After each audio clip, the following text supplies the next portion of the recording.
সভাপতি সাধারণ সম্পাদক যার কথা বলেছেন সেটি কবে আসবে? আপনারা কি এই জায়গাগুলি ফাঁকা রাখছেন উপদেষ্টা মাহফুজ এবং উপদেষ্টা আসিফ ফিরে যেন আসলে সেটি হয় সেটির জন্য? আমার কাছে মনে হয় ওনারা আর আপনারা একই লোক। কেমনে মনে হয়? কারণ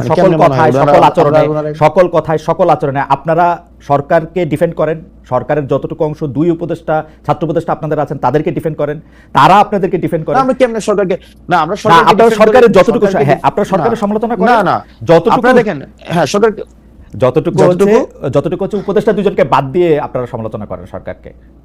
না উপদেষ্টা দুজনকে বাদ দিয়ে কিভাবে? তারা ছাত্র দেখেন বেশিরভাগ ক্ষেত্রে আমার তারপর হচ্ছে দুইজন উপদেষ্টা বা আমাদের পার্টির আর দুইজন উপদেষ্টার কথা যদি কোনো ক্ষেত্রে মিলে তো সেক্ষেত্রে খুব স্বাভাবিক না বিষয়টা, কারণ আমরা তো ছাত্র প্রতিনিধি হিসেবে ওনারা সেখানে গিয়েছিলেন।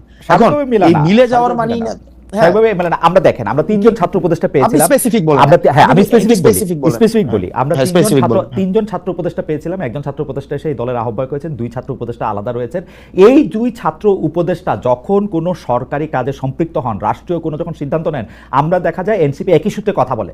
যেমন ধরা যাক দক্ষিণ ঢাকা নিয়ে মেয়র কে হবেন, ইশাক হবেন নাকি অন্য কেউ হবেন, সেটাতে উপদেষ্টা আসিফ এবং এনসিপির কথা পুরোপুরি মিলে যায়। স্পেসিফিক যদি আরো উদাহরণ চান তাহলে আমি এইরকম বলতে পারি যে কোনো একটা জায়গায় গিয়ে দেখেন উপদেষ্টা আসিফ যদি একটা সঠিক পজিশন নেন, একটা রাইট পজিশন নেয় কোন একটা বিষয়ে, যে কোন উপদেষ্টা, তো সেক্ষেত্রে এই পজিশনটাকে যদি আমরা এটাকে আবার কিন্তু বিষয়টা হচ্ছে কোন রং পজিশন যদি নেয় সেটাকে ব্লাইন্ডলি যদি কখনো এটাকে এন্ডোর্স করতাম, তাহলে সেই বিষয়টা হচ্ছে আপনি বলতে পারতেন যে আমরা হচ্ছে ওনারা আমাদের প্রতিনিধিত্ব করছে। এই পর্যন্ত রাইট পজিশন এই পর্যন্ত দুইজন উপদেষ্টা যে কোনো সবগুলি রাইট পজিশন নিয়েছেন।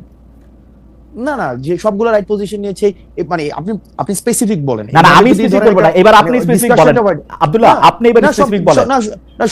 সবগুলো তো রাইট। এইবার আপনি বলেন যে এইবার আপনারা বলেন যে সবগুলো রাইট নাই তো। এইবার আপনারা বলেন যে এই উপদেষ্টাদের মধ্যে কোন কাজের আপনারা সমালোচনা করেছেন? এই দুই উপদেষ্টার দেখেন আমরা শুরু থেকেই বলছি, দেখেন এই দুই উপদেষ্টার কাজকে এক নাম্বার হচ্ছে আমাদের যে মাহফুজ আব্দুল্লাহর কাজ হচ্ছে আমাদের এই যে মিডিয়া, তারপর হচ্ছে উনি তথ্য প্রযুক্তি মন্ত্রণালয় উনি দেখেন।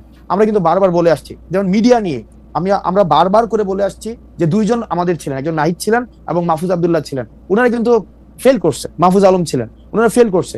কারণ এই যে মিডিয়া যেভাবে সন্ত্রাস ম্যানুফ্যাকচার করেছে বা বৈধতা উৎপাদন করেছে, সেটির জন্য প্রয়োজনীয় ব্যবস্থা নেওয়ার দায়িত্ব ছিল, সেটা নিতে পারে নাই। এই কথাগুলো কিন্তু আমরা সব সময় বলে আসছি। এই ব্যাপারগুলো কিন্তু প্রথম কথা হইলো যে আপনি আমার চেয়ে অনেক স্মার্ট।